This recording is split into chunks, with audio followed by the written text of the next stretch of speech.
Vamos gravar, tem que registrar esse momento. Então, o professor Rodrigo dos Santos, Valgas dos Santos, ele é advogado, consultor, ex-presidente do Instituto de Direito Administrativo de Santa Catarina, IDASC, professor de Direito Administrativo, e com a obra Disfunções do Controle Externo sobre os Agentes Públicos, Risco, Medo e Fuga da Responsabilização, tornou-se doutor em tese que foi indicada recentemente pelo curso de Direito da Federal de Santa Catarina para concorrer ao Prêmio CAPES de tese, de melhor tese de 2021.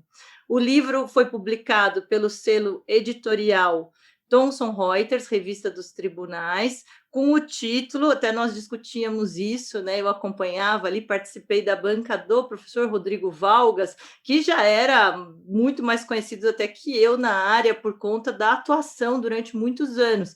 E foi uma banca assim como esse evento que está acontecendo aqui, gente. A banca dele, daqui a pouco eu olhei, estavam todos os melhores administrativistas do Brasil torcendo por ele, e não só do Brasil, de Portugal também, as pessoas torciam. Então, vocês podem ver que é uma pessoa muito querida também, da área, muito conhecida.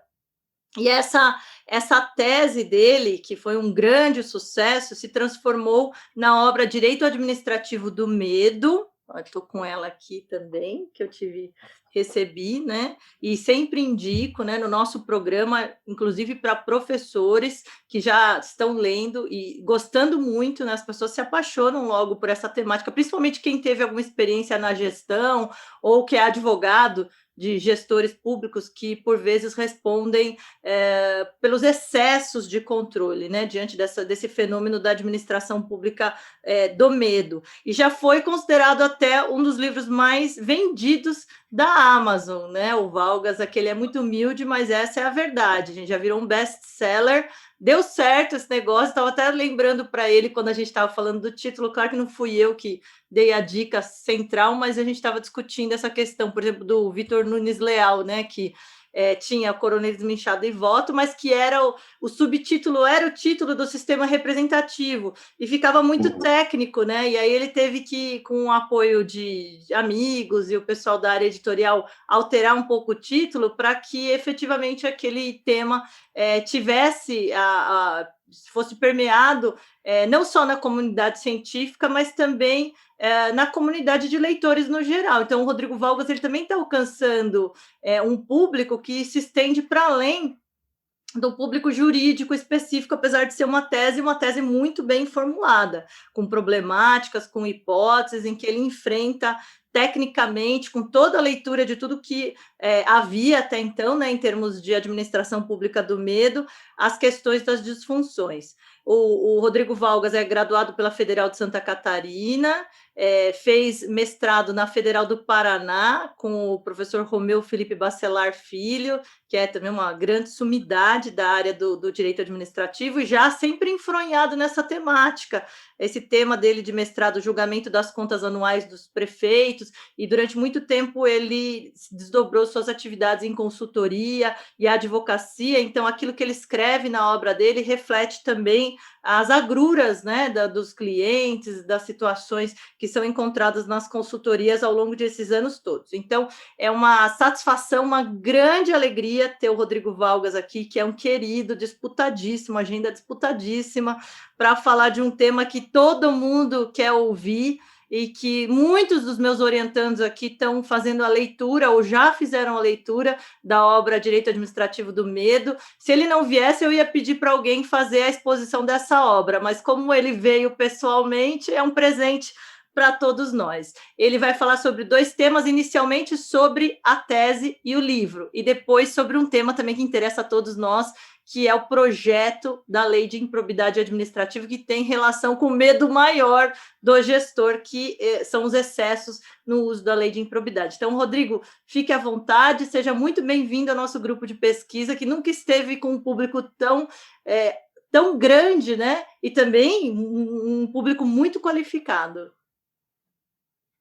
Imagina, Irene, muito grato, querida. Agradeço imensamente esse teu convite tão generoso para estar aqui no grupo de modelos de gestão e eficiência do Estado, um grupo conceituadíssimo da Universidade Mackenzie.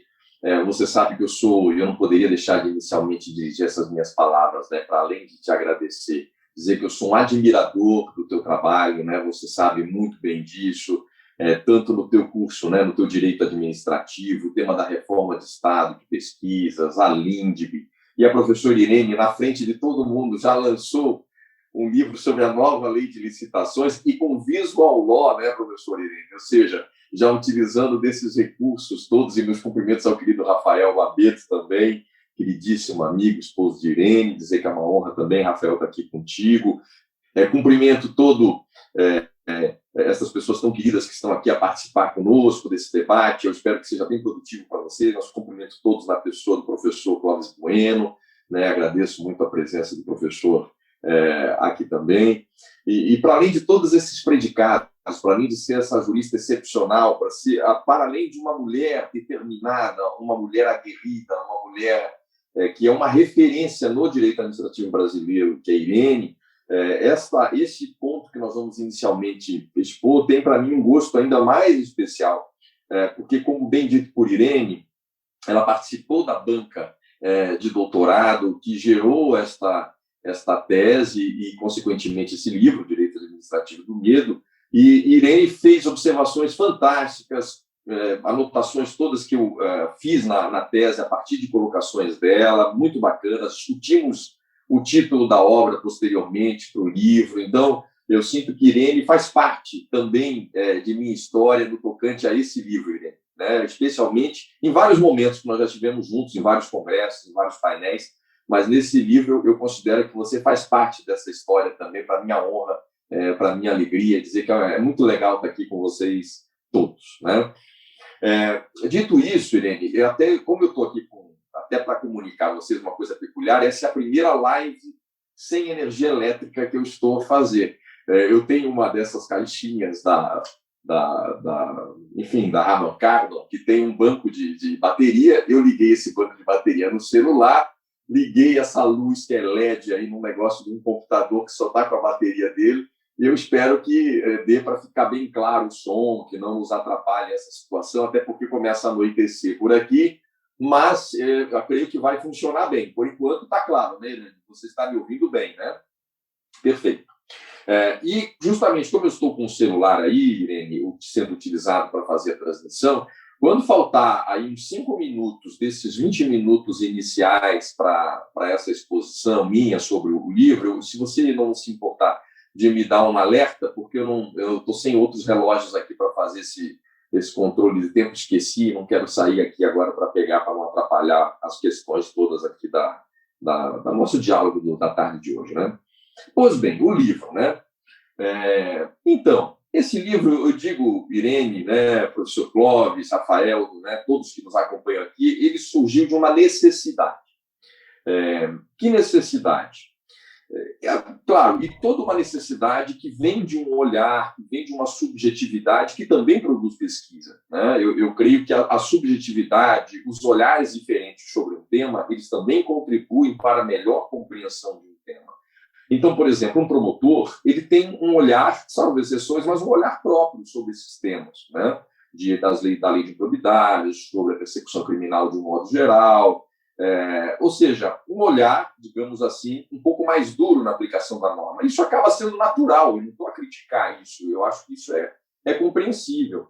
E, por exemplo, já que vamos falar de lei de improbidade, durante muito tempo no Brasil, quase tudo que foi escrito sobre improbidade era escrito por promotores. Nenhum demérito, é uma visão de mundo importante e fundamental, né? Mas é uma visão, é uma parte da realidade. E durante a advocacia, o que ocorria muito, por isso eu digo uma necessidade, era frequente pessoas que tinham condenações em tribunais de contas, condenações milionárias, nós estamos falando aí de 1 milhão, de 2 milhões, e a pessoa dizia, doutor, mas eu só homologuei a licitação, o assessor jurídico garantiu-me. A pessoa chorava, era lenço de papel para enxugar as lágrimas, e isso tudo começou a ficar num nível de frequência tal que eu comecei, confesso, a perguntar-me o que está acontecendo. Veja, é claro que nós temos que ter controle, né? Imagine um país como o nosso, com patrimonialismo, com fisiologismo. Imagine se nós não tivermos controle. Nós precisamos dele, né? Em nenhum momento nós nos insurgimos quanto a isso. A questão é que tipo de controle nós queremos ter. E me parecia que havia uma certa disfuncionalidade do controle, ou seja, o controle acaba fomentando resultados deletérios, negativos, a partir do próprio controle.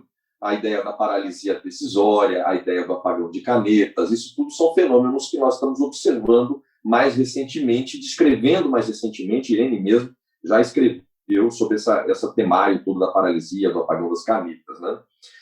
Então, a minha pergunta central é: por que isso está acontecendo? Bom, a resposta óbvia, né, Irene, era aquela: bom, isso está acontecendo por causa de um controle disfuncional, desses excessos do controle. Ok, tudo bem. Até aí é uma resposta. Mas aí vinha uma outra pergunta que me incomodava um pouco. Mas por que o controle está disfuncional? Qual é a razão para estar havendo esse tipo de controle na administração pública brasileira? Por que os órgãos de controle estão agindo assim? Esta pergunta, sim, uma pergunta mais difícil assim de ser respondida, e nós procuramos, no nosso livro, tentar dar uma resposta a esse estado de coisas. Eu teria que ser bastante breve, porque nós temos bastante coisa. Eu quero muito ouvir a todas e a todos vocês aqui presentes. Mas a primeira causa que me pareceu é que hoje as constituições contemporâneas, as constituições do século XX, as constituições sociais, e a nossa não deixa de ser está nesse perfil, né? Um Estado democrático, social de direito, elas foram constituições sempre muito preocupadas com a tríade clássica da divisão de poderes: executivo, legislativo e judiciário, certo? Pela tradição mesmo montesquiana, a tripartição de poderes, essa é a nossa tradição. Mas essa nossa tradição, a bem da verdade, de há muito mesmo, há mais de meio século.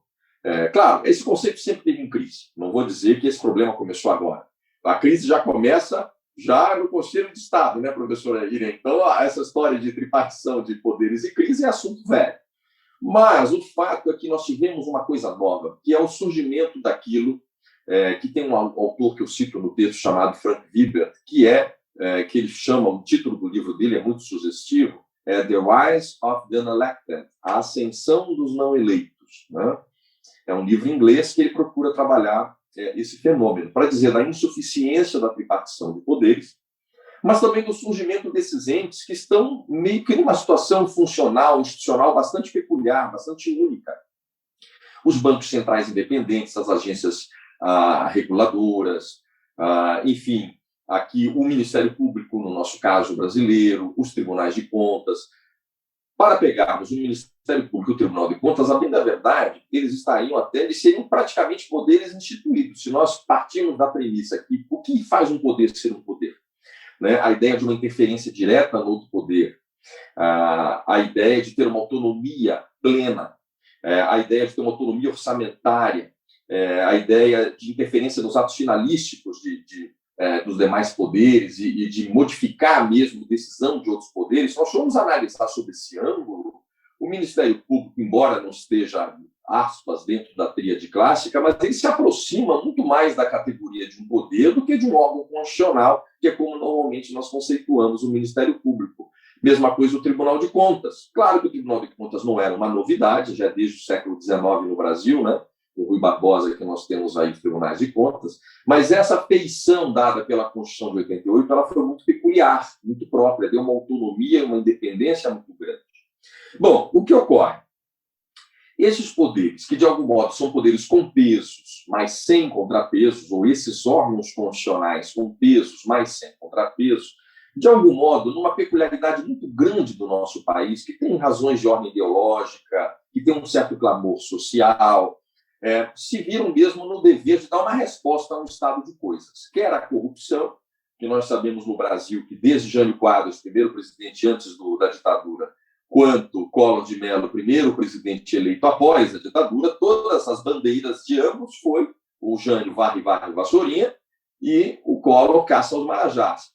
Então, essa temática do combate à corrupção sempre foi uma temática muito atrativa e que elege mesmo, emplaca presidente, história do Brasil afora, emplaca mesmo, e tem funcionado e continua funcionando.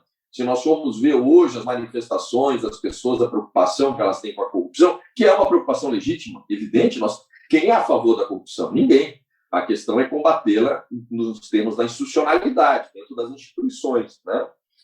Então, essa vontade de dar resposta por parte dos órgãos de controle, o fato deles ascenderem essa função do concurso, o cargo eletivo, às vezes você tem pessoas do povo quaisquer que não têm formação, não têm curso superior. Então, esta ideia mesmo de que os órgãos de controle poderiam administrar melhor do que esse pessoal eleito por aí, né? Então, esta visão de mundo que permeia, muito por vezes não dita, essa atuação dos órgãos de controle, passou a que os órgãos de controle, de algum modo até, e de modo impróprio, pudessem exercer obliquamente função administrativa, típica de poder executivo, por exemplo, né? Aí que vem aquelas célebres frases, né, Irene, um pouco dramática, e talvez até dramática demais, que os prefeitos dizem, não, eu vou entregar a chave da prefeitura para o Tribunal de Contas, para o Ministério Público e tal, porque chega um ponto que o gestor realmente ele não sabe mais o que fazer. E se fosse muito difícil ser condenado por improbidade, nós vamos falar lá sobre esse assunto, muito bem, mas é a coisa mais fácil do mundo. Mas esse assunto, já vamos chegar lá, né, Irene? Outro problema aqui no Brasil também teve uma dificuldade muito grande, que faz parte desse cadinho, desse conjunto de problemas, é uma má aplicação da teoria dos princípios. O Alex fica arrepiado, né? Uma coisa que a forma, ele aplicou a teoria deles e a ponderação das máximas parciais, né?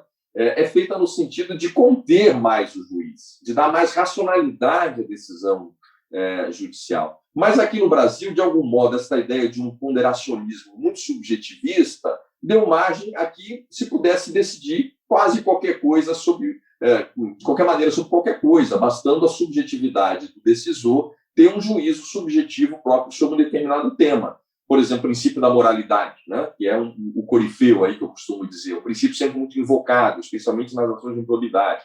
Até que ponto esta ideia, né, de uma moral administrativa tem uma efetiva correspondência e não deva ser feita uma leitura sistemática com os demais princípios também. Claro que tem autonomia, claro que tem juridicidade, claro que é norma, mas nós temos que contextualizar tudo isso. Então, essa má aplicação da teoria dos princípios foi também um sério problema. Um outro ponto, Irene, né, que é bastante importante, professor Clóvis, Rafael, queridas e queridos amigos aqui presentes, né, que acho que é importante, é onde mais ocorrem essas disfuncionalidades. E o nosso texto procurou, basicamente, identificar na lei de improbidade administrativa, que eu costumo dizer, eu sei que essa frase é um pouco forte e ela não é dita, mas é uma das piores leis já editadas na história da República Brasileira. Só que é uma lei que você não pode falar o que eu estou falando dela. Porque se você fala isso, você é taxado como alguém que quer, digamos assim, manter o status quo, quer fazer defesa dos corruptos, você não quer uma mudança nesse estado de coisas, você quer acabar com o combate à corrupção, né? Então, é uma lei que qualquer debate sério sobre ela, nós já vamos falar isso quando a gente for na segunda parte, acaba sendo muito obliterado. Mas por que essa lei é tão complicada, né? Todos sabemos, eu só vou elencar um pouco aqui alguns temas, né? Primeiro, os tipos abertos da lei de improbidade. Todos sabemos que nesses tipos abertos, ou seja, não caiu no nono, né, Irene, que é o enriquecimento ilícito, certamente se vai cair no 10, né, que é o dano ao erário, e que admite, inclusive, ao meu ver, de forma inconstitucional, a modalidade culposa, na jurisprudência ao menos, penso que não poderia, mas sabemos que ela é admitida, ou mesmo a ideia de um dolo genérico, que também é igualmente perigoso. E se ninguém cair no nono, nem no 10, ou até no 10A, que agora nós temos o 10A, concessão de crédito, indevidamente e tal, vai cair no 11, que é violação a princípio. E de violação a princípio, os braços estivadores de violação a princípio, a bem da verdade, ninguém escapa. Porque, né, aliada àquela ideia de uma má aplicação da teoria dos princípios no Brasil, vira realmente uma metralhadora giratória às ações de improbidade, que vai depender da livre escolha de quem está movendo essas ações e enquadrar ou não enquadrar alguém nesta norma. O problema do dolo e culpa também é muito sério, que é na admissão de um certo dolo genérico, como nós vemos na jurisprudência e na doutrina, quando o correto parece seria a adoção de um dolo específico. A ideia de culpa, o artigo 10 permite modalidade culposa, né? Mas, ora, isso não é ler a lei de improbidade a partir do dicionário, como criticam alguns. Alguns dizem, não, mas você fala que improbidade é desonestidade, isso é ler a improbidade a partir do dicionário. Mas, sinceramente, eu não consigo imaginar como improbidade não passe por um conceito de desonestidade. Portanto, não há como ser ímprobo sem querer, como se escorregasse, como eu costumo dizer sempre, numa casca de banana. Opa, desculpe, eu fui ímprobo. Bom, sem querer, você pode até ter de ressarcir o erário, sim, por responsabilidade civil pura e simples, mas não necessariamente improbidade, que é uma ilegalidade qualificada.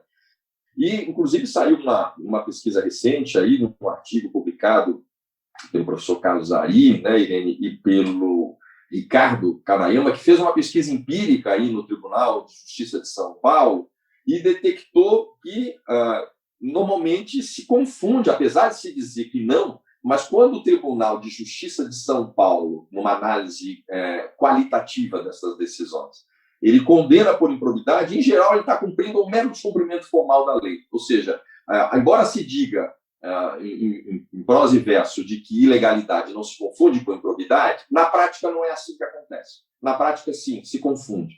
E isso gera esses problemas todos, essa facilidade grande de enquadrar-se numa lei de improbidade. A falta de dosimetria se pode aplicar em bloco, separadamente, é um carnaval. Você aplicar se é apenas multa, se tem a suspensão de direito político, não há parâmetros seguros para isso na lei, não há. De modo que, por isso, essa é uma lei muito mal resolvida, né? Muito mal resolvida. E aí tem aqueles casos pitorescos, né? Que nós sempre falamos, né, Irene? Que é o caso do prefeito dançarino de Capela de Alto Alegre. Foi enquadrado aí, houve uma ação de improbidade contra ele. O que houve? Havia uma festa junina na cidade de Capela do Alto Alegre, na Bahia, que era patrocinada com verbas da União e verbas do município. Havia uma cantora dançando, cantando, enfim, na festa junina, muito animada no Nordeste, né, aquela terra maravilhosa. E a cantora chama o prefeito, diga, prefeito, venha, né, chama o prefeito para dançar com ela. O prefeito vai dançar com ela e dança mesmo. Dança porque tem uma ação de improbidade contra ele, movida. Por quê? Promoção pessoal indevida, artigo 37, parágrafo 1º, afinal, a festa era paga com dinheiro público, por que o senhor foi se exibir aí no palco, se mostrar, violar o princípio da impessoalidade? Né? É aquilo que eu brinco que é a síndrome do avestruz. Né? Uma vez o político eleito, ele tem que enfiar a cabeça embaixo da terra e sumir do mapa. Durante a eleição, todo mundo em volta, chega a ser até irritante, né? A mídia, todo mundo fica numa paparicação assim, irritante. Mas chega depois da eleição, você não quer que nem apareça.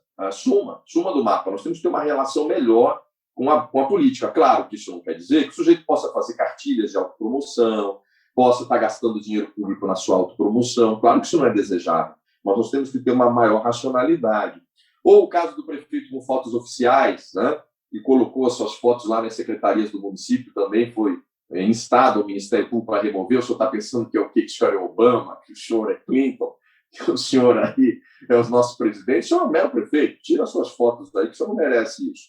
Aí vocês vão me dizer, mas são casos exagerados, pitorescos? Bom, a condenação por dano em ré ipsa, Irene, nós sabemos, né? Quando há uma dispensa de licitação, o STJ tem uma farta jurisprudência dizendo que se há essa condenação, se há uma dispensa de licitação, presume-se o prejuízo, porque presume-se do mero fato da licitação não ter ocorrido. Mas nós sabemos que isso nem sempre é assim. Às vezes o preço da dispensa é um preço compatível com o mercado.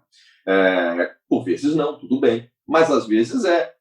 Então, como você poderia falar de um dano absolutamente presumido, que é o dano em ré ipsa, mas isso está absolutamente consolidado na jurisprudência do STJ, como também a ideia do dano genérico, do dolo genérico, e não do dolo específico.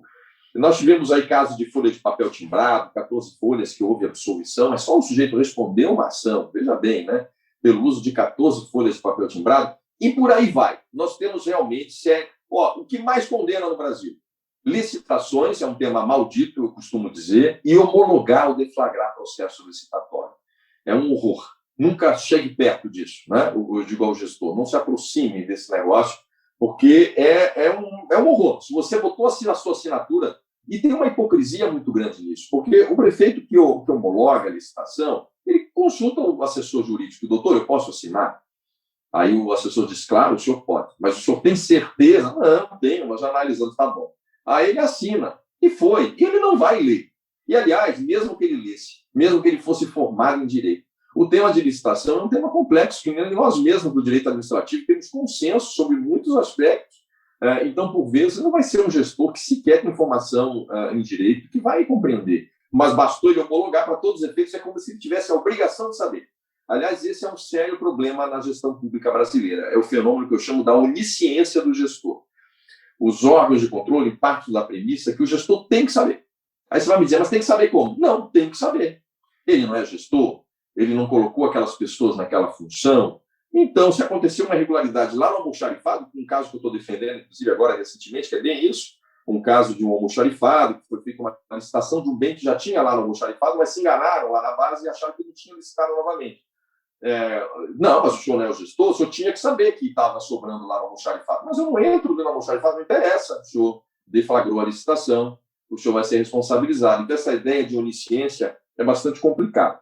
Mas, não obstante esses problemas, nós temos também graves problemas no Tribunal de Contas, né? Eu diria que a ausência da defesa técnica é um problema sério, porque em face da súmula vinculante número 5 do STF, né? É um problema seríssimo no âmbito dos tribunais de contas. Nós temos uma certa presunção, de novo, dessa onisciência, dessa responsabilidade do gestor por simplesmente estar num grau hierárquico superior, o que leva a estratégias de fuga que nós já vamos ver mais à frente, né? Nós temos também agora uma certa tentativa, por conta da prescrição ao dano erário, agora a gente nota uma tentativa dos tribunais de contas de querer investigar a improbidade, para dizer que agora é imprescritível.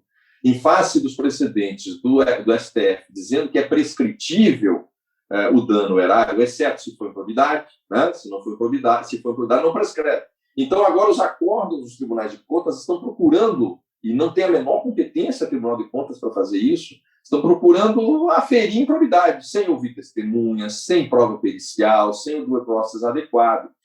Então, esse é um sério problema também. Essa certa expansão do poder cautelar dos tribunais de contas é um problema também que me parece digno de nota. A própria ausência de prova testemunhal nos tribunais de contas, claro que é devido, mas vá lá experimentar, perguntar no processo de contas que você pretende fazer prova testemunhal se vai ser deferido. Não vai ser.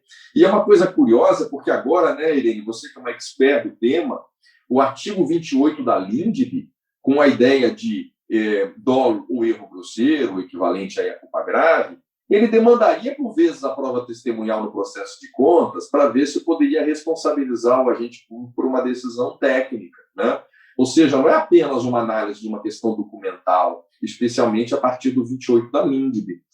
Então, nós temos, tudo isso leva a condenações a mais não poder, e por vezes irracionais também no âmbito do Tribunal de Contas.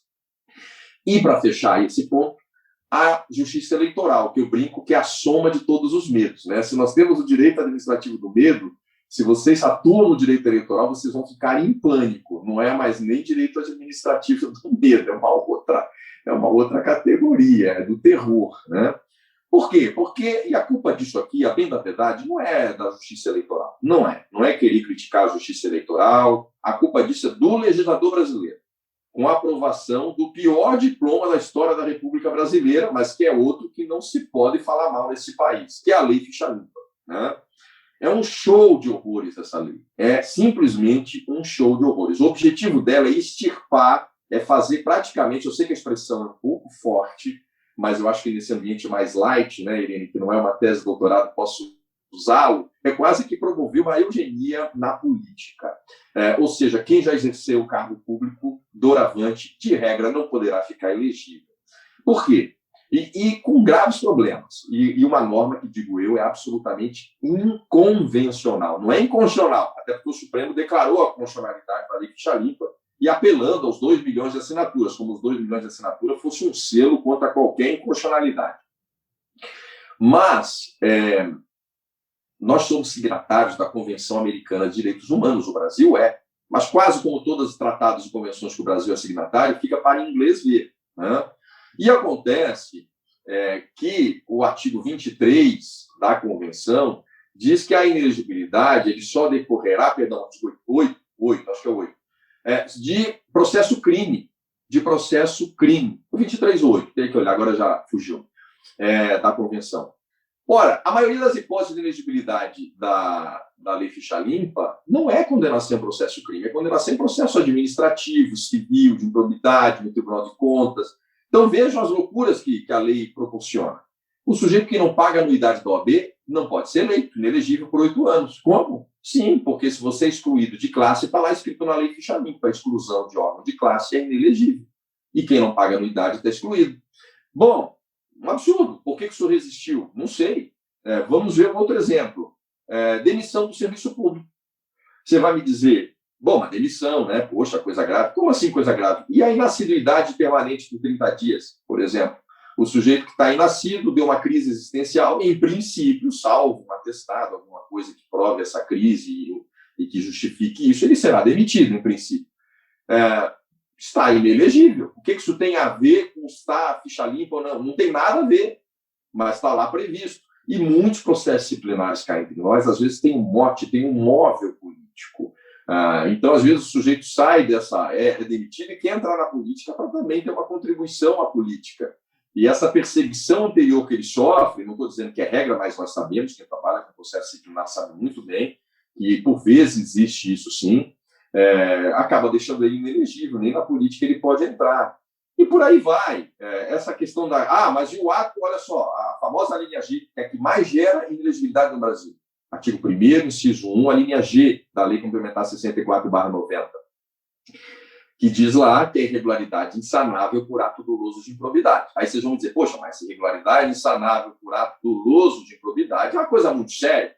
É uma coisa séria, só que em processo de contas você não tem como aferir isso, porque nem testemunha é ouvida no processo de contas. Bom, mas então como é que a Justiça Eleitoral faz? Ela não faz. Chega na hora do registro de candidatura, você se inscreve nos 3 dias para registro de candidatura, um processo célere, um processo que não é apto para aferir improbidade de ninguém. Sequer você pode, por vezes, estar rolando aí prova testemunhal para isso. E a Justiça entende, não, eu acho que aqui houve improbidade. Veja que não é a Justiça comum, é a Justiça Eleitoral, entende que há improbidade. Então, acaba identificando. Um exemplo que eu sempre digo, Irene, não sei como é que está o nosso tempo aqui, eu estou tentando ser o mais rápido possível para passar pela improbidade logo, mas a não aplicação de 25% de educação nos municípios. Nós sabemos que os municípios todos têm que aplicar 25% em educação.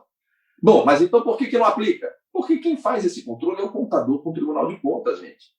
É o contador que aloca despesas em educação. Até porque se o gestor público, se o prefeito municipal fosse um Herodes, no sentido de odiar crianças, ele ainda assim gostaria de aplicar os 25%. Porque se ele pensasse, digamos assim, no próprio umbigo, ele não quer ter contas rejeitadas. Mas então como é que acontece de aplicar 24% e não 25%? Porque o contador aloca despesas, o tribunal discorda daquela alocação de despesa em educação e diz assim, o senhor não aplicou 25%, o senhor aplicou 24%. E fica assim, supondo que a Câmara confirme esse parecer prévio e julgue e rejeite essas contas. Quando vai para o eleitoral, como eu já presenciei pessoalmente, o juiz eleitoral diz assim, olha, se é algo que é ímprobo, se é algo que acaba com este país, é não investir nas nossas crianças, é não aplicar os 25% de educação. Tudo bem, em geral mas veja a situação nonsense que nós estamos, né? Então, é muito fácil ser inelegível nesse país. Muito fácil. Aliás, o Brasil, pasmem, de todos os países que existem sobre o planeta Terra, de todas as democracias ocidentais, é a que mais faz restrição de direitos políticos fundamentais. É o Brasil, por causa da lei ficha limpa. Essa lei que a gente não pode, infelizmente, ou falar mal dela. E aí, indo para os finalmente, como é que está meu tempo, Irene? Rodrigo, fica à vontade, assim, passar tá, hoje eu vou você é a estrela aqui da nossa... A gente tem até às 8h30 aqui, então a gente fixou um prazo, mas a gente está muito interessado em ouvir esses casos. Não, imagina, eu vou ser bem objetivo aqui no final dessa parte para falar um pouquinho da lei de improbidade. Mas, diante desse cenário, e aqui eu apelo muito também a Irene, que é realmente uma estudiosa do tema, um ponto do livro que eu me debrucei muito é como dar um certo grau de proteção decisória, de blindagem decisória ao gestor público. E o nosso texto fez uma ponte que me pareceu produtiva entre a LINDB, a nossa Lei de Introdução ao Normas de Direito Brasileiro, com a ideia da teoria da Business Judgment Rule, que é adotada no direito privado, não é no direito público, especialmente no direito norte-americano, mas que aqui na lei das SA nós adotamos também esse conceito, ainda que com pequenas adaptações, da Business Judgment Rule, né? A regra do bom juízo empresarial, enfim, a ideia da BGR, né? Da BJR, né? BDR, como eles chamam. Então, lá nos Estados Unidos, quando um gestor privado, ele decide em prol de uma companhia privada, se ele decidiu bem informado, se ele decidiu em prol do interesse da companhia e não querendo locupletar-se, ele não vai ser responsabilizado. A Corte de Delaware, o Estado de Delaware, construiu muito esses aspectos lá nos Estados Unidos. Inclusive, é um Estado que atrai muita empresa, porque tem uma legislação muito em prol das empresas lá nos Estados Unidos, o Estado de Delaware, né? Mas o que acontecia, e por isso que muitas empresas migram para lá, o acionista, ele quer dinheiro. Então, quando uma empresa dava um prejuízo, o que ele fazia por uma decisão do gestor? Ele simplesmente dizia, eu quero meu dinheiro. A tua decisão como gestor foi péssima e eu quero meu dinheiro, eu tive prejuízo. Né? E o gestor dizia, mas espera aí, tem risco tomar decisão. Não é simples tomar decisão. Eu decidi bem informado, eu não estava com má fé e tal. Então, eles construíram uma teoria lá no direito privado, e veja que o gestor lá, ainda que privado, ele gera interesse de outrem, interesse de terceiro, no sentido de dar um certo nível de blindagem, de proteção decisória. Claro que a Lindby, ela tem algumas categorias parecidas com esses conceitos, mas não há uma aderência, obviamente, de todo, são coisas diferentes. Mas eu penso que aqui a Lindby, né, Irene, penso eu, tenha tido um papel muito importante de procurar, quando tem lá o artigo 22, de averiguar as dificuldades reais do gestor. Quando a Lindby também fala que eu só posso responsabilizar o agente público em caso de dolo, por decisões técnicas, ou erro grosseiro, leia-se culpa grave, que, aliás, nós entramos muito tarde, né, Irene? Lá na pesquisa, no livro, eu trago Portugal, é um país que culpa leve, o servidor público, o funcionário, como eles falam, não é responsabilizado quando há uma culpa leve. Mas não é só isso, a Constituição da Alemanha está expressamente isentando, só em caso de culpa grave que o gestor público pode ser responsabilizado.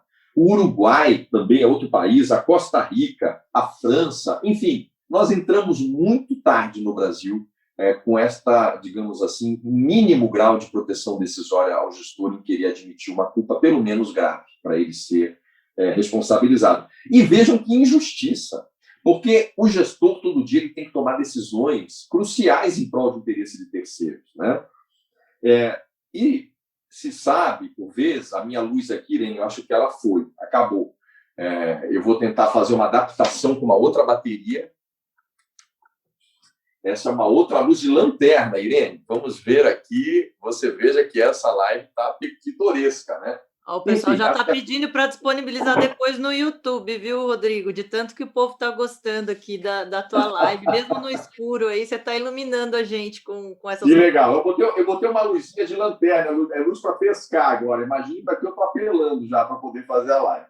Mas, voltando, né? Eu estava na história dali. Tá. Então, nós entramos muito tarde nessa responsabilização do gestor por culpa grave no Brasil. Muito tarde. E o pior, né? Eu acho que aí há uma desigualdade muito grande, porque nós sabemos que os magistrados só respondem por dolo ou fraude, não tem nem culpa, né, Irene? Igualmente, o Ministério Público, os conselheiros de Tribunal de Contas também, e por aí vai. E quando a gente fala para o gestor público, pobrezinho, só em culpa grave, já é o fim de mundo, já é para acabar com a responsabilização dos agentes públicos no Brasil. Então, eu acho que a Lindby, né, e Irene pode falar melhor do que eu, porque é realmente uma estudiosa desse tema, muito mais do que eu, ela foi um avanço muito importante assim, para nós termos esse grau de segurança jurídica e proteção decisória. Aliás, eu vejo a Lindby, claro que a segurança jurídica foi o mote, é o que está na justificativa, mas eu confesso que eu faço uma leitura da Lindby mais pela ótica da proteção decisória do que da segurança jurídica. A gestão de risco também é importante, eu não vou me debater sobre isso, e eu fecho, ou seja, a gestão de risco para proteger a decisão do gestor, não é tanto uma gestão de risco dos interesses da própria administração, é o gestor, em dadas situações sensíveis, saber alocar os riscos a que ele mesmo está sujeito. É um tema que eu procurei ainda que em passando trabalhar no livro, mas que eu não vou poder aprofundar agora. E para fechar, tudo isso leva a um estado de coisas, né, Irene, que são as chamadas técnicas de fuga da responsabilização. Esse medo do gestor, esse direito administrativo do medo, que no final das contas você decidir não em busca do interesse público, mas em busca da proteção decisória, né? e que leva à paralisia decisória, ao apagão das canetas e a tantos problemas, a nossa pesquisa revelou outras facetas muito interessantes do problema. E o marco teórico, para mim, desse último capítulo foi um livro muito interessante, que tive a sorte, e foi sorte mesmo de achá-lo, que é um livro de um inglês chamado Christopher Hood, que pesquisa essa temática na Inglaterra, vejam só, né? Esse não é só um fenômeno brasileiro. Claro que ele analisa esse fenômeno da fuga da responsabilização, do blame games, como ele chama, os jogos da culpa. O título do livro é esse, Blame Games, né? Ele averigua isso sob o ângulo da atividade política, ou seja, o jogo do empurra, de você desviar a responsabilidade a terceiros. O livro dele é um livro inteiro sobre essa temática, mas que eu me apropriei de parte de alguns conceitos dele e agreguei outros na pesquisa. Ou seja, esta alta responsabilização, esse medo em decidir, ele está levando a estratégias de fuga da responsabilização, que são estratégias bastante pitorescas. Desde a estratégia que ele chama de manipulação, que é você vender uma versão dos fatos. Quase nós não vemos isso no Brasil, né, Irene? O gestor público querer vender, né, uma ideia dos fatos e, de algum modo, vender uma versão. Né? Isso existe de todo, já existe desde que o Brasil é Brasil, essa tendência. Né? A estratégia de delegação, essa é importante. O gestor público hoje, essas decisões sensíveis, ele delega para terceiros, porque é uma técnica de você fugir ao processo de tomada de decisão. É por isso que os governadores de Estado muito raramente respondem por uma ação de improbidade, porque a homologação das licitações, tudo é feito pelos secretários de Estado, não é feito pelo governador. Isso não deixa, de algum modo, de blindar o próprio governador de homologar processo licitatório, mesmo vale para prefeito que homologa. Em vez dele homologar, a lei ou um decreto, enfim, passa isso para o secretário municipal. Né? É uma técnica. A técnica também da reorganização defensiva, você faz uma organização, um organograma da administração pública, visando não tanto assim uma administração mais eficiente, mas blindar certos cargos, certas posições do organograma dos riscos decisórios. Nós já temos observado essa tendência. A técnica da coletivização das decisões, eu presenciei isso já. Por exemplo, a Procuradoria da Assembleia Legislativa do meu estado, de Santa Catarina, certa feita observava que todos os pareceres da Procuradoria da Assembleia eram assinados por todos os procuradores. Não era um procurador, eram todos. Por quê? Porque se explode algum problema, e sempre explode algum problema, você pulveriza a cadeia de responsabilização, a cadeia decisória, e por isso você dilui mais o núcleo de responsabilização. Então, vejam só que essa é uma técnica também. A técnica também é da eleição de bodes expiatórios. Nós vemos muito isso no Brasil. Olha, foi ele, foi o ministro tal, foi o secretário tal. Né? Isso é uma técnica muito adotada de fuga da responsabilização, que é o que acaba levando esse fenômeno do direito administrativo do medo. Veja que essas fugas, eu não estou a dizer que são positivas para a gestão pública, muito pelo contrário, a maioria delas são altamente perniciosas para o Estado brasileiro. Mas é que, diante de um alto risco de responsabilização, acaba se adotando esse tipo de situação. E eu finalizo, Irene, com a técnica, por exemplo, do relacionamento informal interadministrativo, onde, por exemplo, o agente público procura os órgãos de controle de forma informal, por isso relacionamento informal interadministrativo, não tanto para aconselhar-se, mas para trazer os órgãos de controle para a cadeia da decisão, da responsabilização da decisão. Então, o prefeito quer fazer uma rua. Ele pega, leva o mapa da rua que ele quer fazer para o Ministério Público, para o juiz, e começa a discutir. Doutor, o que é que o senhor acha? Às vezes ele não está nem muito preocupado em saber o que o promotor ou o juiz vão achar disso. Ele quer que o promotor e o juiz se envolvam com ele no processo decisório, para que ele não tenha uma eventual ação de improbidade posterior. Ou mesmo a estratégia, que aí é o fim da picada, é o Titanic da blindagem patrimonial, né, Irene?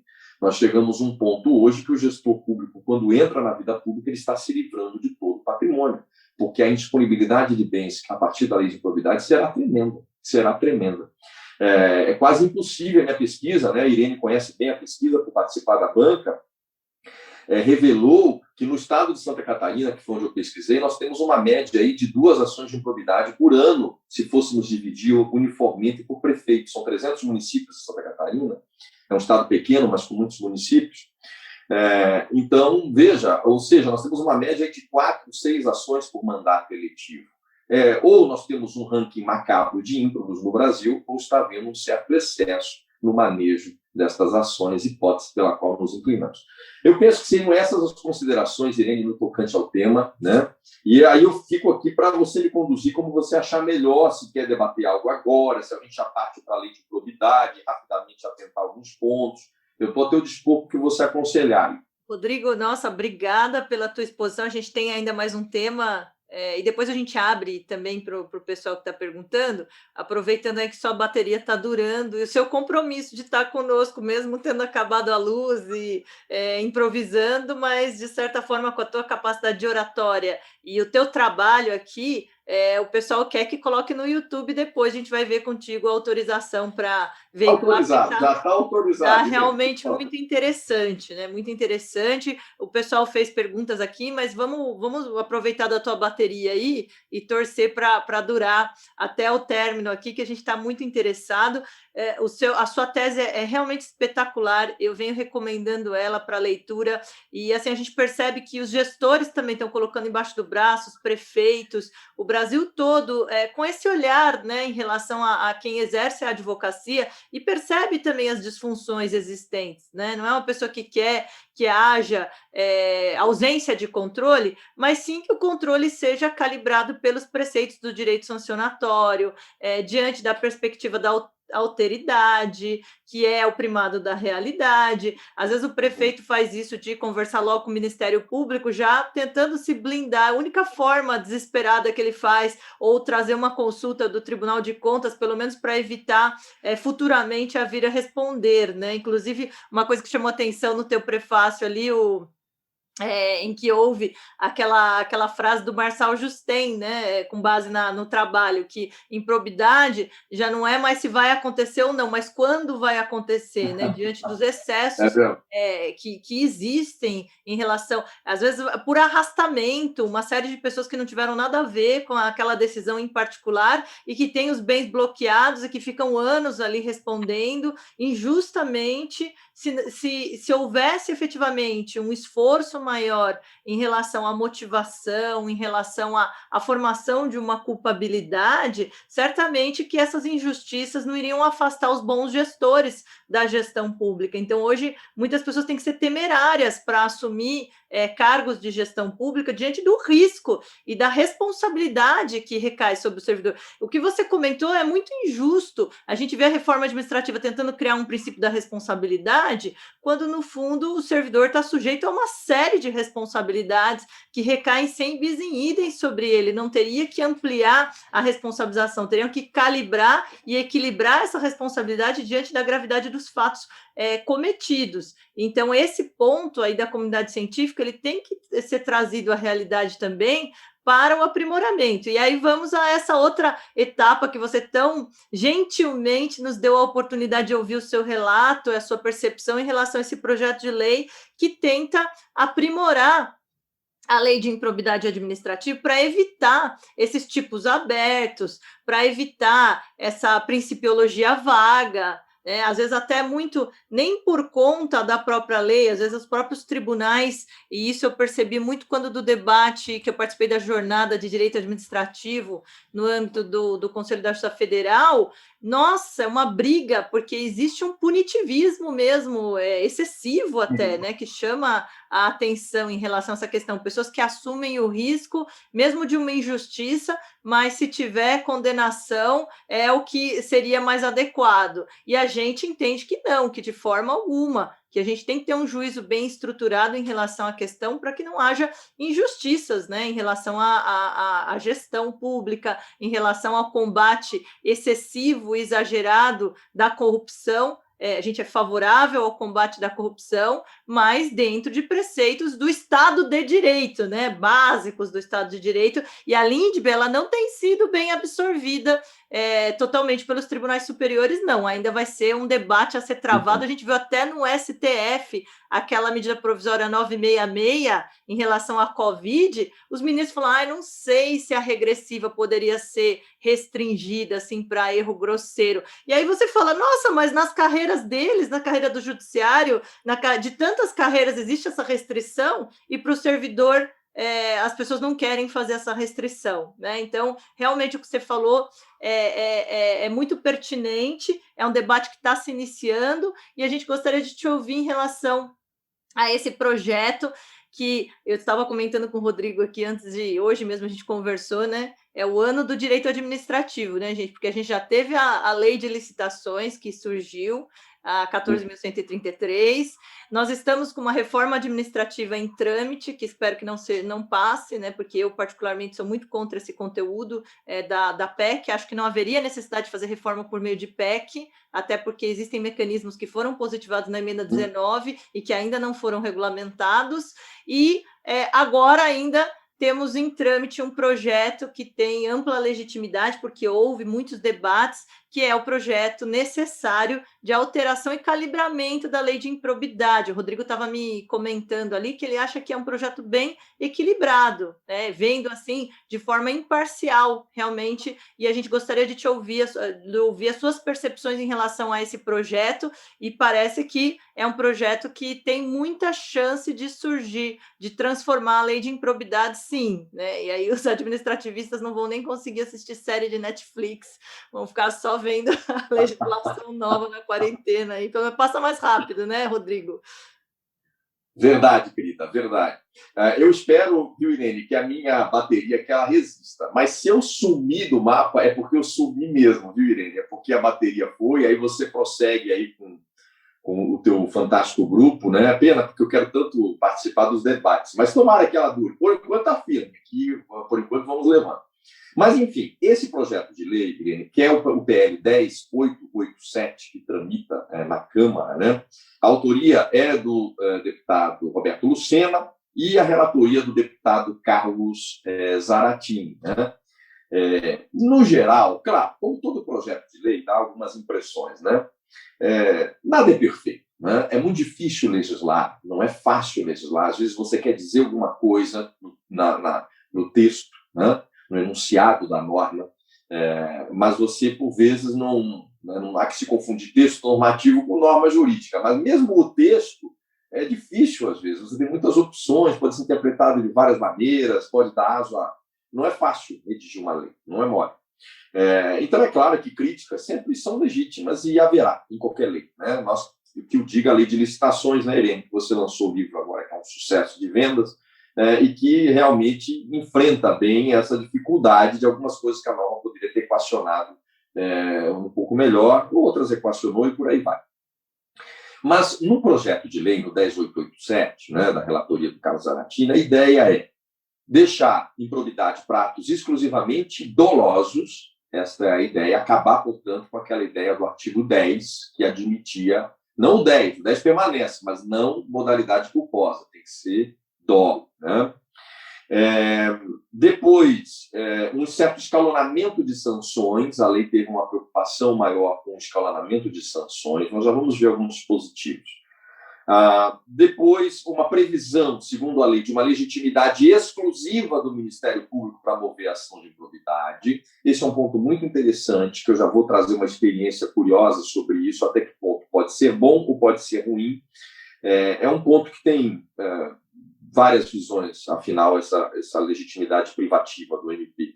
Porque hoje nós sabemos que as respectivas fazendas públicas também podem mover ação de improbidade, né? A celebração do acordo de não persecução civil, bastante interessante, a norma procura trazer isto, né?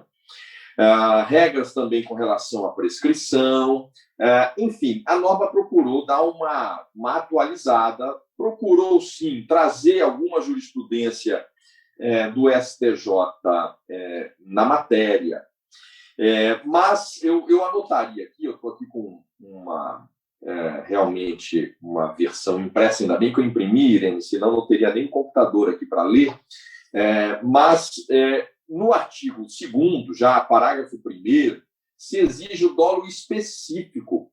Aí está dito, o mero exercício, parágrafo 5º do artigo 1º. Parágrafo 5º. O mero exercício da função ou desempenho de competências públicas sem comprovação de ato doloso com fim ilícito, afasta a responsabilidade por ato de improbidade. Ou seja, tem que ter esse fim ilícito. E nós sabemos que essa adoção de dolo genérico pelo STJ é algo também bastante complicado, bastante pernicioso no tocante à lei de improbidade.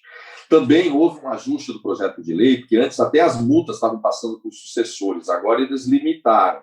É apenas o enriquecimento ilícito que vai sujeitar o espólio a uma responsabilização. Foi feito esse ajuste. Olha só como ficou agora a redação do artigo 10 do enriquecimento aqui, tanto do nome. Vamos começar com o nome. Está lá escrito, ó. Constitui ato de improbidade administrativa, importando enriquecimento ilícito, ao ferir, mediante prática de ato doloso, agora está expressamente colocado aqui, prática de ato doloso, qualquer tipo de vantagem patrimonial indevida em razão do exercício do cargo, mandato, função, emprego, atividade, e por aí vai. E mantido, obviamente, muitos dos incisos com algumas poucas modificações, né? Naqueles incisos que já estão. Não se está a desfigurar a lei, só está a dizer que agora se tem que ter o dolo, enfim, específico, né? De auferir realmente a vantagem à prática de ato doloso. Mesma coisa no artigo 10, foi tirada a hipótese de modalidade culposa. Então está lá no artigo 10, constitui ato de improbidade que causa lesão ao erário, qualquer ação ou omissão dolosa, que enseje perda patrimonial efetiva, desvio, apropriação, malbaratamento ou dilapidação de bens e haveres das entidades. E mantidos aqui, né, os demais dispositivos e feitos ajustes em outros tantos que nós vamos, como a lei é bastante extensa, o grau de... Eu vou pegar só o que me parece o mais importante. Bem, um tema polêmico, que é o que a imprensa, digamos, a grande mídia, digamos assim, vai pegar de forma muito forte, é o artigo 11. Porque a redação do 11 ficou assim, veja que interessante, que é a violação a princípio, né? Está assim agora. As ações ou omissões ofensivas a princípios da administração pública que, todavia, não impliquem enriquecimento ilícito ou prejuízo erário, nos termos do 9 e do 10, não configuram improbidade administrativa. Ou seja, houve um esvaziamento do artigo 11. E eu admito que talvez essa solução dessa redação não seja a melhor. Eu acho que talvez a solução que será adotada, que colegas têm dito, eventualmente, nós mantermos, sim, a responsabilidade, o ato de improbidade doloso, o princípio, mas em estritas hipóteses colocadas ali nos incisos do artigo 11, de modo a dar, sim, um pouco mais de plausibilidade, dar um certo direcionamento nessa questão dos princípios para fins sancionadores, o que já é um problema sempre muito sério. Até não é nem compatível com a natureza prospectiva, com normas de natureza mais prospectiva, como os princípios, heurísticas, orientadoras, finalísticas, você tem um cunho próprio de regra, que é um cunho sancionador, né? Então, eu penso assim que temos que pensar numa redação melhor. Eu, que sou um crítico da lei de improbidade, acho que esse dispositivo abre um flanco importante aos críticos do projeto de lei, e eu acho que isso tem que ser repensado, me parece. Eu acho que temos que manter a violação a princípio, mas talvez qualificar melhor, deixar mais qualificada, mais grave essa violação a princípio, né? Olha só que interessante, por exemplo, né? A luz de velas, que daqui a pouco eu vou pegar uma vela se essa luz apagar. Estou falando sério, viu, Irene? Não é brincadeira, não. Primeira exposição de luz de vela, porque aqui eu estou com uma luz de pescaria. A hora que ela for embora, eu vou pegar a luz de vela. E aí, veja só que houve um aumento de penas muito grande também, né? A lei aumentou. Eu sou um pouco contrário a essa história de aumentar a pena para resolver os nossos problemas. A lei de licitações, como a Irene conhece muito bem com o seu livro, ela aumentou as penas de uma forma que eu acho que não sei até que ponto é racional esse aumento de penalidades que houve na lei de licitações. E a mesma crítica eu faria aqui à lei, porque agora a suspensão dos direitos políticos e tudo pode chegar até 12 anos, né? É bem mais do que 10 anos que nós tínhamos antes no máximo, né? Agora, no caso do artigo 9º, chega até a 12 anos, né? Isso está lá na atual redação do artigo 12, né? Tem algumas inovações muito interessantes, até uma perspectiva do consequencialismo agora na LIA, porque no parágrafo 3º do artigo 12 tem assim, ó, na responsabilização da pessoa jurídica deverão ser considerados os efeitos econômicos e sociais das sanções, de modo a viabilizar a manutenção das suas atividades. Então, eu acho que é interessante esse aspecto. Outra coisa importante, olha só o parágrafo 5º do artigo 12.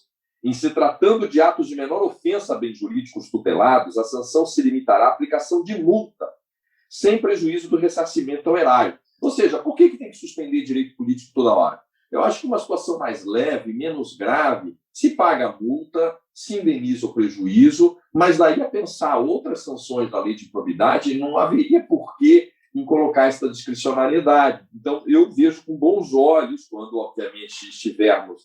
É claro que o difícil é dizer qual é esta menor ofensa aos bens jurídicos tutelados pela norma, isso será sempre um problema, mas eu vejo com bons olhos esta novidade.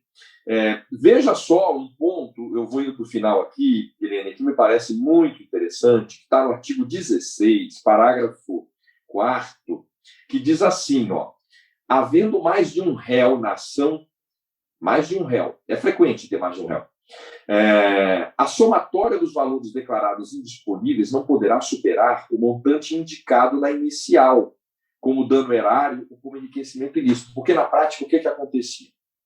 Imagine 10 réus numa mesma ação de improbidade. Imagine que se discuta 100 mil reais, certo? Esse é o bem. É o valor que se discute, esse seria o dito prejuízo, os 100 mil reais. Ora, o que se fazia na prática? Se disponibilizava até 3 vezes o valor, ficava aí, sei lá, 300 mil reais indisponível de cada réu.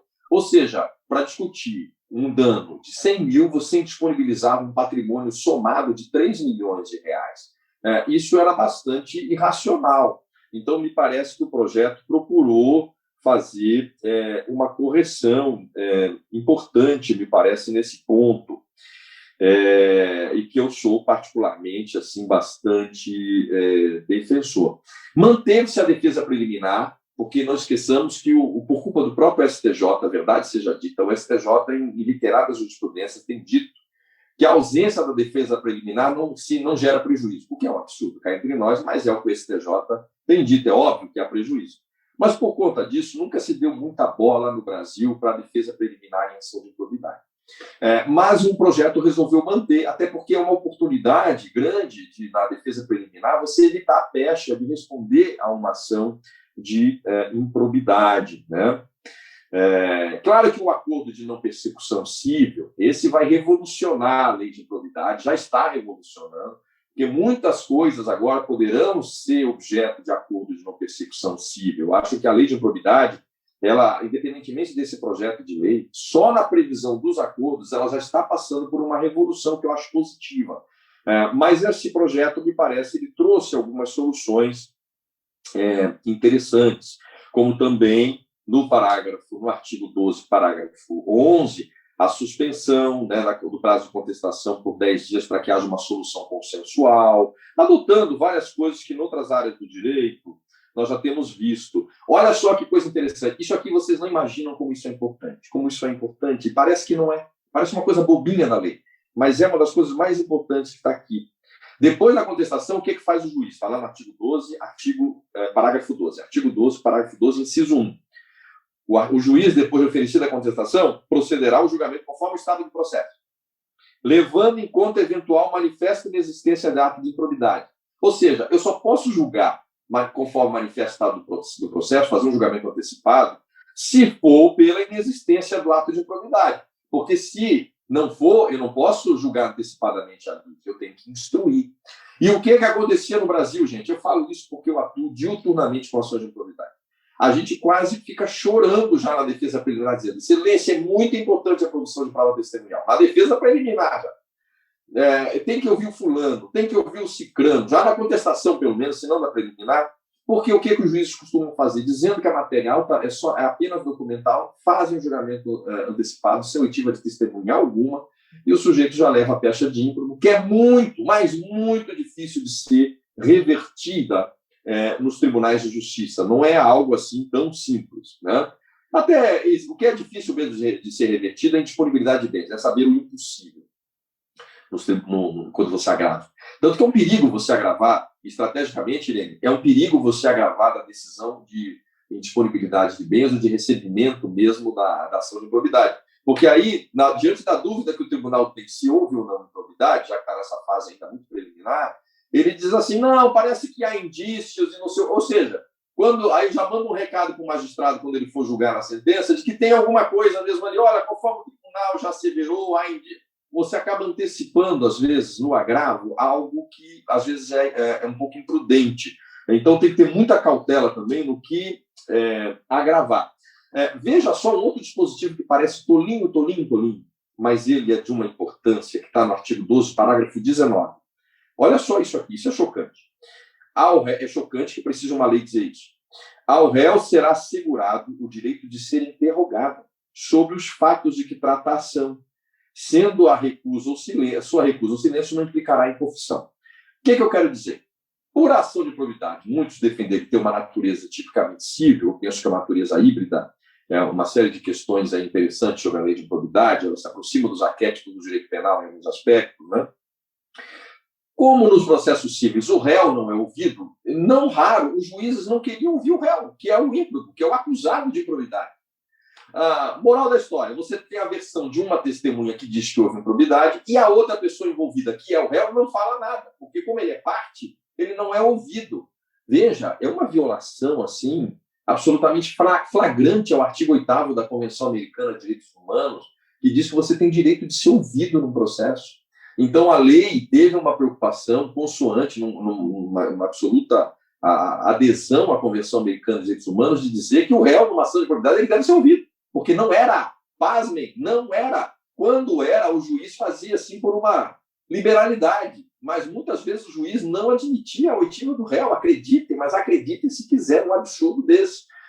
Então, precisa uma lei ter que dizer uma coisa desta, né? É absolutamente assim chocante.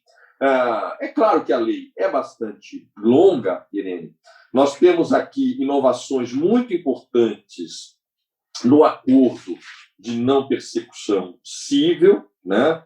Acho que foi aqui uma inovação da lei bastante relevante, né?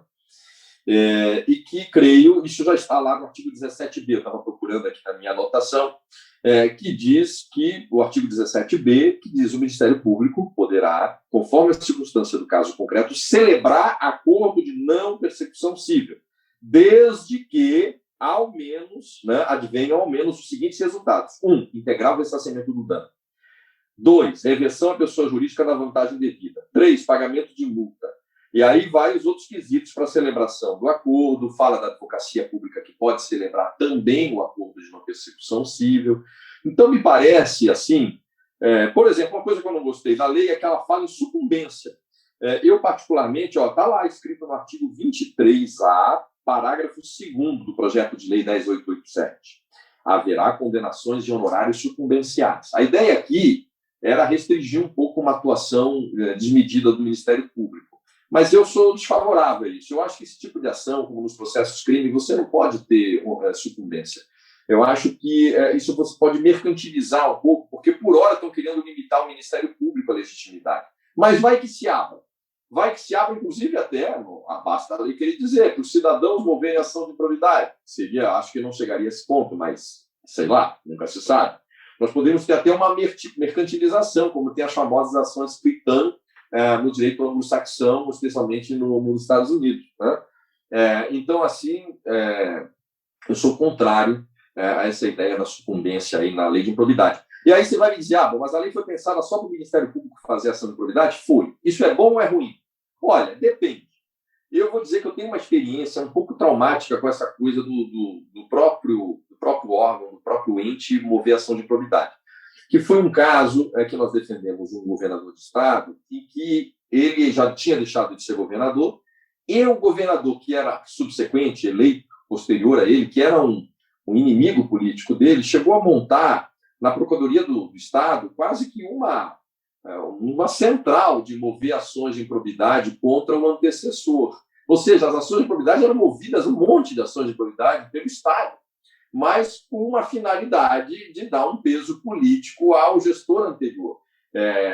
E assim, no final das contas, eu tenho lá minhas dúvidas até que ponto é realmente produtivo. É uma indagação, eu não tenho um juízo de todo formado sobre isso, que os entes possam realmente mover essas ações de improbidade. Até hoje eu nunca vi um cenário muito positivo disso. Acho que o Ministério Público já é bastante suficiente para todas essas ações. Bem, seriam essas, Irene. Se cair a luz agora, pelo menos eu falei.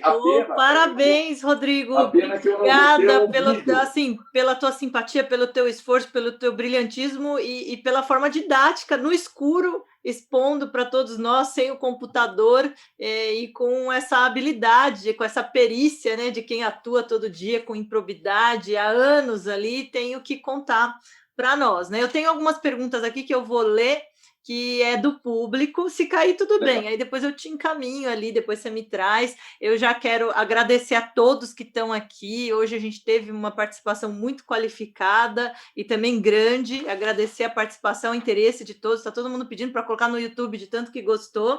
E vamos lá. Bom, a Érica Capela aqui. Professor Rodrigo, obrigada. Vou ler todos, tá, Rodrigo? Aí, para aproveitar o tempo, aí você responde o que der para você responder ali. Espero que a gente consiga essa energia ali extra de bateria. Professor Rodrigo, obrigada pelos ensinamentos. Há algum tempo assisti uma palestra de órgão de controle, na qual apresentavam como uma possível solução às disfunções a ideia de eliminar o conflito na origem.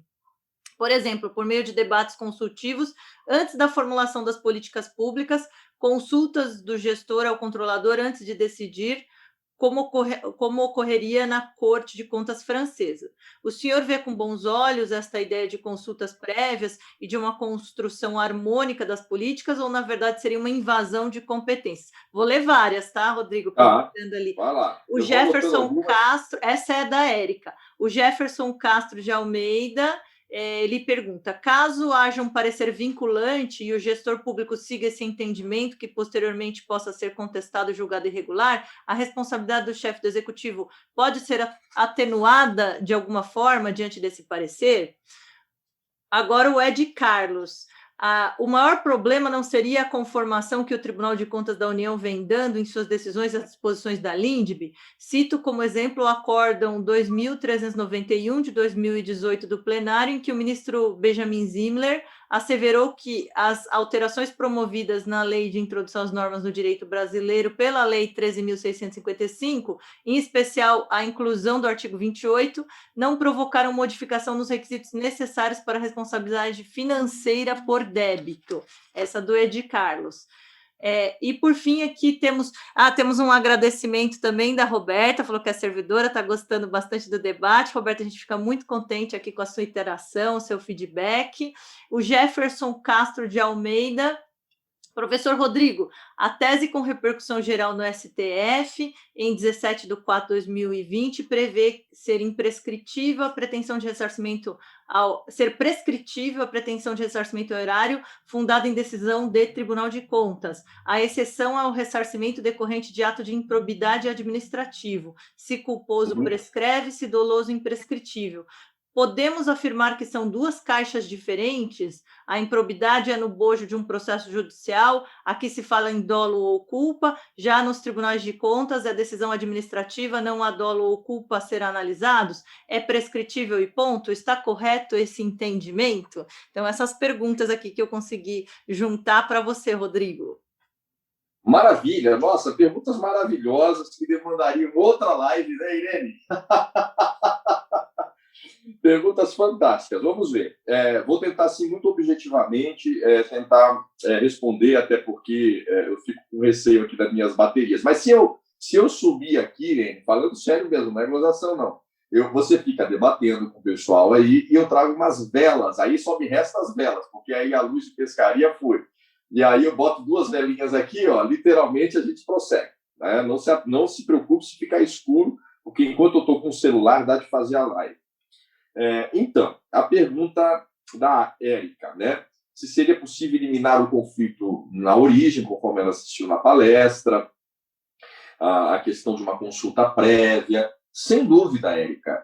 Por exemplo, a atividade mesmo, a professora Irene é uma especialista nessa temática também, governança, controle interno, mas o próprio controle interno, ele elimina uma parte considerável de problemas, né? Então, um bom controle interno é uma forma de blindagem, é uma forma de você proteger a rigidez da decisão, uma decisão mais consentânea à legalidade, mais ponderada.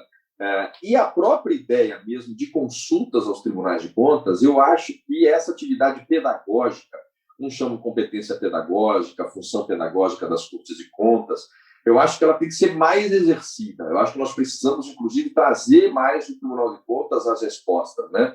Então, eu acho que, inclusive, tem certas situações que você talvez até concretamente tenha que responder algumas questões em consulta, não apenas abstratamente, assim, né? Como os tribunais de contas acabam limitando as consultas em termos abstratos. Então, eu acho que algumas indagações, algumas respostas para o gestor, especialmente se tiver um timing adequado, né? Obviamente não adianta você fazer uma consulta e a resposta vir depois de um ano, aí também não vai, né?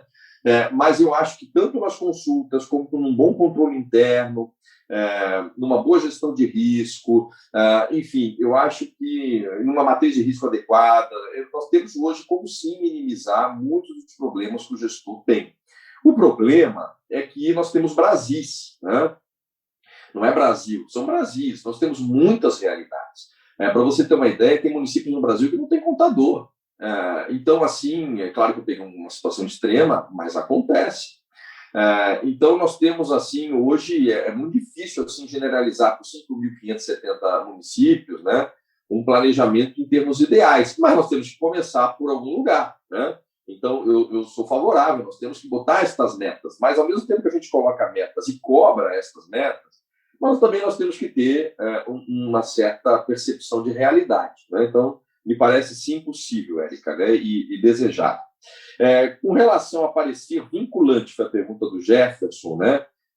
Se isso pode isentar a responsabilidade, sem dúvida, né? Só que me parece que no Brasil, até não sei a posição, não estou recordando a tua posição especificamente no ponto, Irene, eu penso que no Brasil nós não temos pareceres vinculantes. Nós temos pareceres sim facultativos, nós temos sim pareceres obrigatórios, mas vinculante no sentido de que a área técnica dá um parecer e o gestor é obrigado a decidir igual à área técnica, eu penso que nós não temos, né? Salvo o melhor juízo, depois quero te ouvir também, se você quiser dar o pitaco nesse ponto, Irene. Então, é claro que, e a própria lei de licitações tratou dessa temática, né, Irene, sobre essa questão do parecer. Foi no 54? Eu estou de memória, assim, eu estou sem lei, estou sem nada, estou escuro aqui, literalmente no escuro. Eu não sei se foi no 10 ou se foi no 54. No 10, mas depois, né, ela desdobra o parecer, aí teve um veto na pormenorização posterior ali do... Isso, foi no 10. Eu estava em dúvida se era no 10 ou se era no 54. Então, no 10, realmente, diz assim que se a autoridade decide diferentemente, ele vai assumir a responsabilidade pela decisão, né? Portanto, se eu decido, inclusive consoante a jurisprudência dos tribunais superiores, que se o gestor, né, seguir a orientação jurídica, ele não pode ser responsabilizado. Portanto, eu acho que isso é um ponto que isenta, sim, eventualmente. É claro que cada caso, em direito, nós sabemos que cada caso é um caso, mas, genericamente, isso isentaria, sim, a responsabilização do gestor. A pergunta do Ed Carlos, eu não captei toda a extensão dela, falava do TCU, da questão do erro cedo, uma decisão do Benjamin Zimmer, e dizia exatamente o que, Irene, assim, só vai no ponto para eu rememorar. Ed Carlos, você quer fazer a pergunta? Ed Carlos, eu estou vendo o Ed Carlos aqui, eventualmente ele já pode falar aqui, que ele faz parte do nosso grupo, é muito participante, claro, publica também na área. Ed Carlos, faz a pergunta já para eu não ter que intermediar, porque às vezes aí você explica melhor. Obrigado, professora. Obrigado, professor, pela brilhante palestra. É uma honra poder compartilhar os seus conhecimentos aqui no grupo.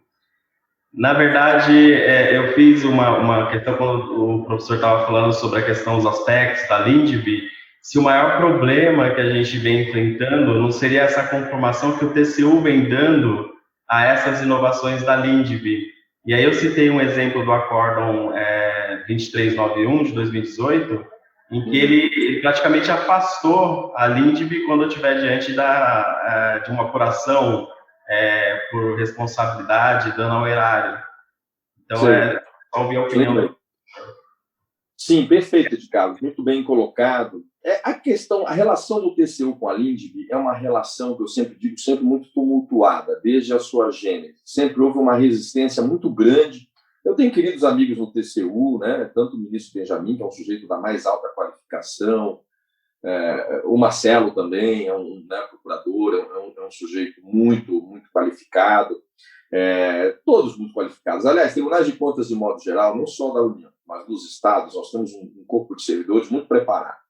Mas havia realmente, tanto que se vocês lembrarem, a Globo News, toda a grande mídia, chegou o Floriano, né? Lembra, Irene, a falar lá, apareceu, acho que foi o Marcelo Vera que apareceu lá para fazer um debate. O TCU teve muito contrário assim, à edição da Lindbe, antes que a Lindbe fez mesmo uma pressão no Temer para que não sancionasse mesmo a Lindbe, né? E saíram, claro, alguns vetos aí que nós sabemos.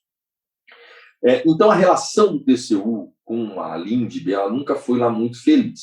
Então, eu confesso ser um pouco crítico da forma que o TCU tem buscado aplicar a Lindbe. Por exemplo, essa ideia do administrador médio. Não há esta figura, né? O que é? É uma ideia que remonta ao século XIX, a ideia do homem médio, que, salvo o melhor juízo, é uma ideia já que, ao meu sentir, superada, né? Respeitando opiniões divergentes, que busca o que existe, aí eu parafraseio Ortega y Gasset, o homem é o homem e as suas circunstâncias, diz Ortega y Gasset. Logo, o administrador é o administrador e suas circunstâncias. É difícil, fora de um caso concreto, você esperar um padrão médio esperável de um gestor. Você tem que analisar aquela situação em concreto, os parâmetros decisórios utilizados em concreto, para avaliar, afinal, se houve erro grosseiro ou não. Essa ideia, isso é esperável. Bom, esperável como? Em que circunstância? Eu acho que aí é que está a dificuldade. Então, o TCU tem uma jurisprudência que me parece não muito feliz nessa linha também. E o TCU cunhou aquela ideia que não se aplicaria a Lindbe só para sanção, não para indenização, que eu acho que é aí que você está a falar do acordo, né?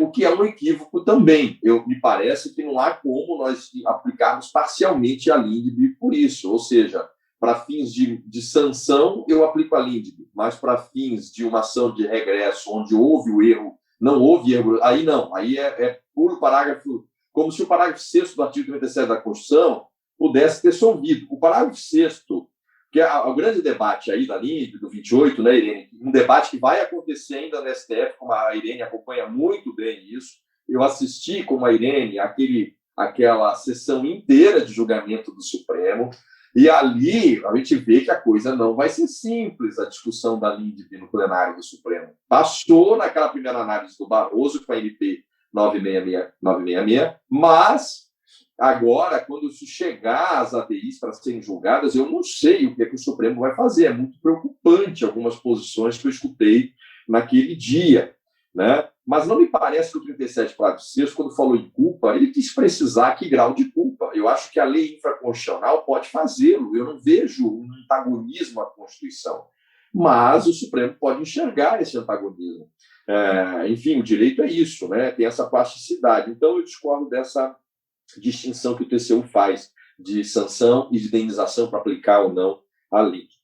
E a pergunta do Jefferson, né, falava no tema de repercussão geral. Sim, é muito interessante esse tema. De fato, essa decisão do Supremo, eu não lembro o tema agora de repercussão geral, porque se eu tivesse o computador na frente aqui, eu já olhava e já estava falando o número.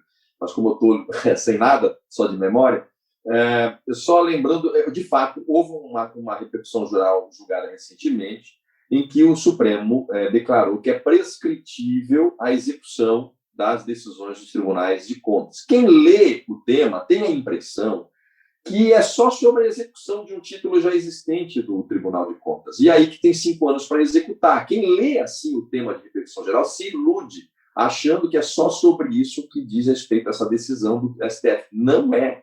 Essa decisão do STF ela é revolucionária. Ela diz que há prescrição, sim, intercorrente nos processos de contas. Não é só da execução da decisão. É porque há um descompasso entre o que você lê do tema de repercussão geral e o que está dentro do acórdão, que, aliás, a relatoria desse acórdão foi o ministro Alexandre de Moraes, e um voto brilhante. O Gilmar resolveu fazer um outro acórdão dentro do acórdão, claro, trazendo as razões dele, mas muito mais profundas demais, alguns aspectos que o Gilmar trouxe, o ministro Gilmar, né, ministro Alexandre. Então, assim, portanto, prescreve, sim, tanto de forma intercorrente, não é só da execução das decisões dos tribunais de contas, é prescritível, é o que o Supremo decidiu. O que o Supremo tem dito que é imprescritível, e aí tem o tema de repercussão geral, que analisou aquela questão da ação de probidade, agora sim o computador já não vou levar o número do tema, mas aquele 6 alguma coisa, 666, eu já não lembro aí o número do tema, ele decidiu que as ações de improbidade seriam imprescritíveis. Mas, veja, dizem que o ressarcimento ao erário seria prescritível, que era, inclusive, primeiro estava aquela questão do acidente automobilístico, que era uma questão até meio simples que o Supremo decidiu, né? Acho que até que era o Barroso, o relator, o ministro Barroso, mas depois entendeu, sim, o Supremo, que nas ações de improbidade, que houve aquela mudança de placar famosa do ministro Barroso e do ministro Fux, entendeu, porque eles tinham votado, sim, pela prescrição, tanto o ministro Barroso quanto o ministro Fux, mas depois, na sessão seguinte, eles mudaram de ideia, dizendo que é imprescritível as ações de improbidade. Mas veja, o dano onde há improbidade. Mas para você aferir improbidade, você não vai aferir improbidade no processo de contas, ponto. Não é um processo apto para isso. A jurisdição de contas, no sentido amplo dessa expressão, ela não é apta a aferir improbidade. De modo que eu penso que sim, aplica-se fartamente estas prescrições aí dos tribunais de contas, e não só da execução. O sujeito que é demorado para... Entre o fato e a citação do sujeito, passou-se anos, mais de 5 anos, prescreveu. É isso que o Supremo decidiu nessa matéria, né?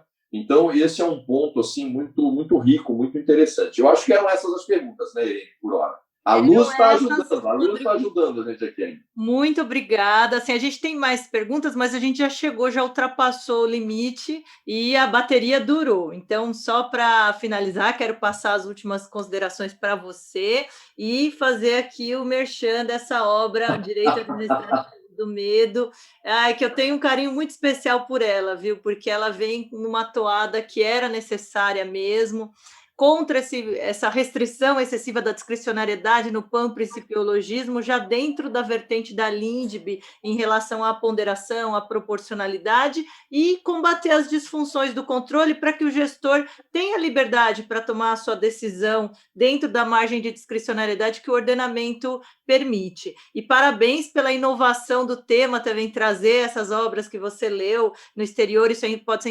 inspirador para os doutorandos que estão aqui, que você leu como acontece nessa blindagem e trouxe também com a tua experiência isso dentro da tese. Então, a tese está realmente muito rica e quero dizer uma coisa também, quem tem a obra sabe, né, que o Rodrigo escreve muito bem, você começa a ler, você não para mais, parece até um romance, parece que não tem essa parte técnica, de tão assim, que ele entende tanto do assunto e gosta, lá, a Érica já está mostrando a dela também. Obrigado, Érica.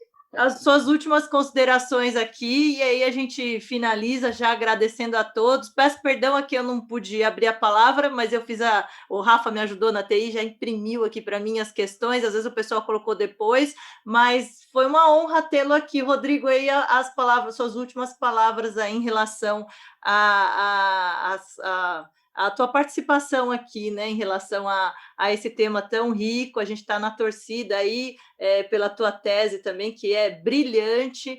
Parabéns, viu? Parabéns e parabéns pela exposição. Acho que todo mundo se interessou muito. Aqui a gente tem vários secretários, chefe, né, de gestão da FGV aqui, com uma experiência de mais de 40 anos como diretor da Fundap, que é o Clóvis, e pessoal da AGU está aqui, temos procuradores de municípios, então o público realmente está muito qualificado, graças à tua estrela também, né? A tua estrela de vir aqui, que atraiu tanta gente para o grupo, hein? Hoje foi um dia de grande festa, e assim, mesmo você estando no escuro, para a gente foi muito rica a exposição, Rodrigo.